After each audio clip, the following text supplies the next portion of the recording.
akan disampaikan kepada instruktur. Kemudian keempat, tolong saling menghormati dan tidak mengekspresikan kata-kata yang kasar, tidak sopan, dan lain-lain. Semua chat yang terjadi di Zoom ini akan disimpan dan menjadi lampiran untuk laporan ke manajemen pelaksana kartu prakerja. Baik, halo Kak, sudah nyambung? Halo?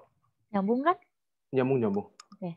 Oke teman-teman, kita akan mulai saja langsung sesi webinar ini kepada Kak Razin. Waktu dan tempat dipersilakan. Oke baik. Terima kasih Mbak Tiffany atas pembukaannya. Selamat malam semuanya. Assalamualaikum warahmatullahi wabarakatuh. Perkenalkan saya Razin. Saya akan menjadi instruktur atau pembicara pada sesi webinar malam ini yang berjudul Berkarir sebagai Entrepreneur. Jadi dalam segi entrepreneur sendiri, saya memiliki pengalaman kurang lebih 5-6 tahun belakangan ini di bidang properti. Saya memasarkan perumahan subsidi serta perumahan komersial di daerah saya. Saya berasal dari daerah Jambi. Oke, kita langsung masuk aja ke materinya. Jadi ada beberapa yang bakal kita bahas. Pertama, alasan mengapa menjadi entrepreneur. Kedua, memilih bidang karir sesuai kemampuan. Ketiga, kemampuan praktikal yang dibutuhkan. Halo? Halo Mbak Tiffany? Iya, halo Mas, sudah nyambung kok. Oh ya, oke, baik. Sorry ya teman-teman, kemungkinan internetnya ada gangguan, gara-gara atau mungkin partisipannya terlalu banyak. Oke, saya ulangi lagi, jadi ada beberapa pembahasan materi yang akan kita bahas pada malam hari ini. Pertama, kita akan mencari tahu alasan mengapa kita menjadi entrepreneur. Kedua, memilih bidang ke karir sesuai kemampuan. Ketiga, kemampuan praktikal yang dibutuhkan. Serta keempat, mulai dari mana. Serta terakhir ada sesi tanya jawab. Jadi, yang udah ditekankan oleh Mbak Tiffany juga, kolom Q&A hanya diperuntukkan buat sesi tanya jawab saja. Jadi, tidak perlu partisipan atau teman-teman semua untuk chat hadir di kolom Q&A tersebut. Soalnya ini kemungkinan malam ini partisipan kita akan menyentuh angka 10.000. Itu akan berdampak terhadap sinyal serta jalannya sesi webinar pada malam hari ini. Oke, baik. Oke, kita langsung masuk materi pertama, yaitu mengapa menjadi entrepreneur. Yang pertama, karena kitalah yang akan menentukan bagaimana jalur usaha kita itu akan berjalan, seperti potensi yang kita miliki, strategi pemasarannya seperti apa, produk yang mau kita jual seperti apa, karena kitalah yang akan menjadi bosnya. Kedua, bisa menjual yang disukai. Jadi ini sangat penting saya tekankan di sini teman-teman. Bagi teman-teman yang ingin terjun ke dunia entrepreneur, harus mengetahui kalau bidang tersebut adalah passion teman-teman. Kalau bidang tersebut atau barang yang teman-teman jualkan itu, yang teman-teman pasarkan, merupakan hobi atau hal yang disukai. Soalnya dengan seiringnya waktu, kalau kita udah menanamkan hal tersebut di awal, jadi kita untuk mengatasi sebuah permasalahan itu akan senantiasa lebih mudah untuk bisa dipecahkan.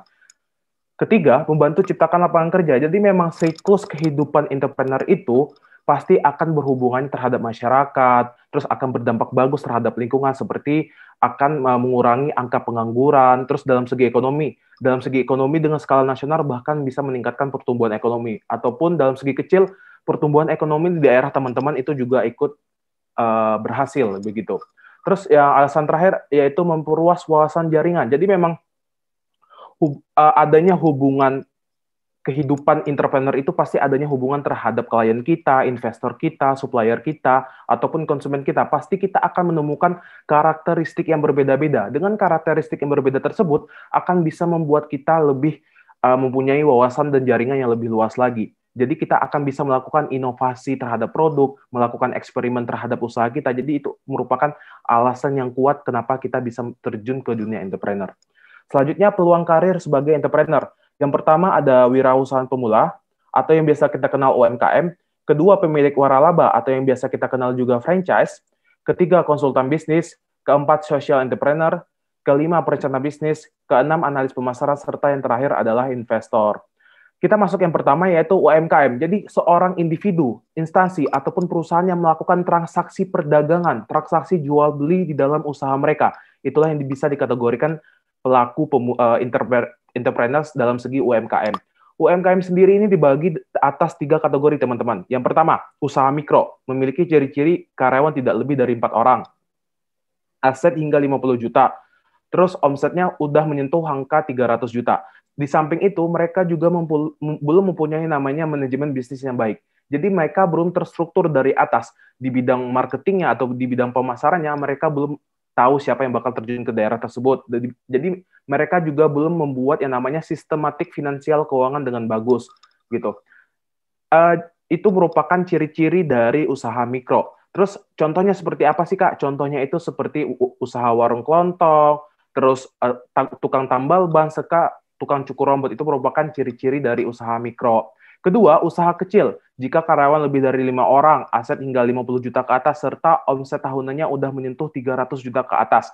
Itu merupakan kategori ciri-ciri dari usaha kecil. Contohnya seperti apa sih Kak? Contohnya industri rumahan. Kenapa industri rumahan bisa dikategorikan usaha kecil? Misalnya saya tinggal di daerah Jakarta Barat, memiliki komitmen tinggi untuk mengajak warga RT 01, RT yang saya tempat tinggal ini, untuk menciptakan peluang bisnis yang baru. Seperti kita bisa membuat yang namanya kerajinan tangan, ataupun kita bisa membuat yang namanya makanan dan minuman yang bisa kita pasarkan ke masyarakat. Dalam segi karyawan tidak lebih dari 19 orang. Nah, itu merupakan sebuah contoh yang bisa kita terapkan di usaha kecil. Di samping itu, contohnya seperti koperasi simpan pinjam. Itu merupakan kategori dari usaha kecil.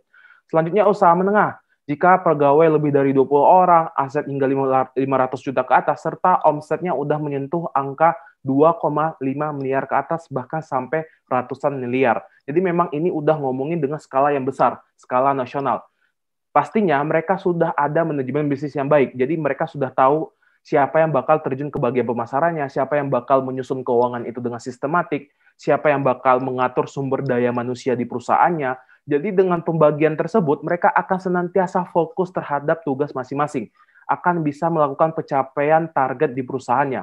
Di samping itu, pastinya mereka sudah mempunyai label hukum, baik dalam segi perusahaan ataupun dalam segi karyawan. Jadi label hukum inilah yang bakal melindungi aktivitas yang terjadi dalam perusahaan. Seperti label hukum dalam segi perusahaannya itu sudah ada namanya akte pendiri perusahaan, sudah punya namanya surat izin usaha, serta sudah mempunyai namanya NPWP. Dalam segi karyawan, karyawannya sudah diasuransikan, sudah itu karyawannya sudah terdaftar oleh BP Jam Sostek. Jadi dengan label hukum tersebut, ada kemungkinan jelek yang terjadi dalam perusahaannya.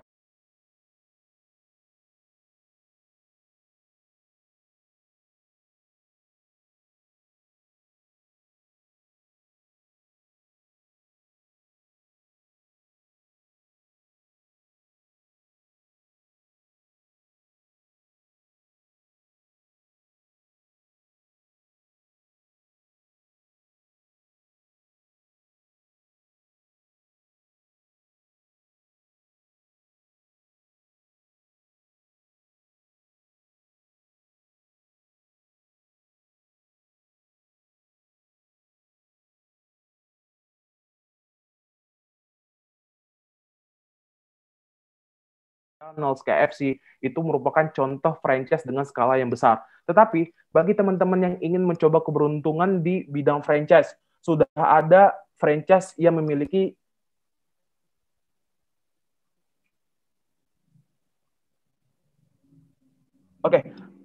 Oke, saya ulangi lagi. Jadi, bagi teman-teman yang ingin mencoba keberuntungan di franchise, sudah ada franchise dengan harga yang sangat terjangkau, teman-teman.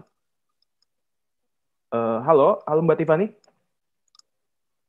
Suara saya ada nggak ya? Iya, ada kok Mas. Lanjut. Oke. Soalnya ini tiba-tiba nge-crash sendiri. Nanti baik. Kalau seandainya nggak ini, saya kasih tahu. Oke, baik. Oke, sorry ya teman-teman. Jadi saya ulangi lagi. Bagi teman-teman yang ingin mencoba keberuntungan di bidang franchise, sekarang sudah ada franchise yang bermodalkan harganya sangat terjangkau. Seperti saya pernah lihat di Instagram, iklan Instagram. Ada franchise telur gulung. Kalau nggak salah itu setelahnya warna kuning atau hitam. Jadi mereka memasuk juta. Nah, itu merupakan sebuah kekurangan yang bakal kita hadapin di situasi franchise. Terus reputasi juga tergantung dengan waralaba lainnya. Jadi memang misalnya ada waralaba atau franchise janji jiwa di daerah Medan misalnya. Di daerah Medan tersebut ternyata mengalami cacat produksi. Ada